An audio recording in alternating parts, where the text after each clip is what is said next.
সিলেট শহরের একদম কাছেই লুকিয়ে আছে এমন একটি অসাধারণ জায়গা, যেখানে একসঙ্গে পাবেন শান্ত একটি লেক, সবুজে মোড়ানো চা বাগান আর বন্ধু পরিবারের সঙ্গে সুন্দর সময় কাটানোর একটি দারুণ পরিবেশ। আপনি যদি প্রকৃতি ভালোবাসেন কিংবা ব্যস্ত জীবনের মাঝে একটু শান্তির খুঁজে থাকেন, তাহলে আজকের ভিডিওটি একদমই মিস করবেন না। চলুন ঘুরে দেখা যাক আলীবাহার চা বাগানের মনোমুগ্ধকর পরিবেশ।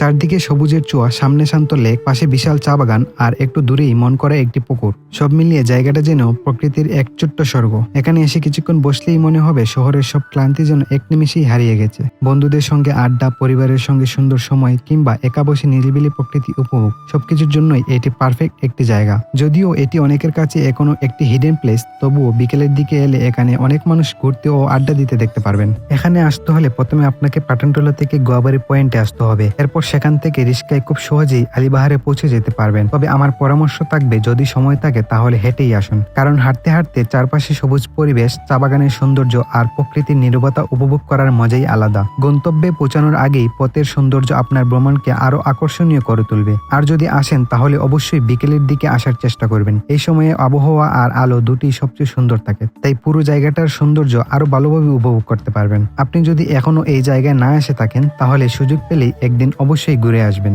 ভিডিওটি যদি ভালো লেগে থাকে তাহলে অবশ্যই একটি লাইক দিবেন, আপনার মতামত কমেন্টে জানাবেন এবং বন্ধুদের সঙ্গে শেয়ার করে তাদেরও এই সুন্দর জায়গাটি সম্পর্কে জানিয়ে দিন। সিলেটের এমন আরো সুন্দর ও কম পরিচিত ভ্রমণ স্থানের ভিডিও দেখতে আমার প্রোফাইলটি ফলো করে পাশে থাকুন। দেখা হবে নতুন কোনো সুন্দর গন্তব্যে, নতুন একটি ব্লগে। ততক্ষণ পর্যন্ত ভালো থাকুন, সুস্থ থাকুন। আল্লাহ হাফেজ।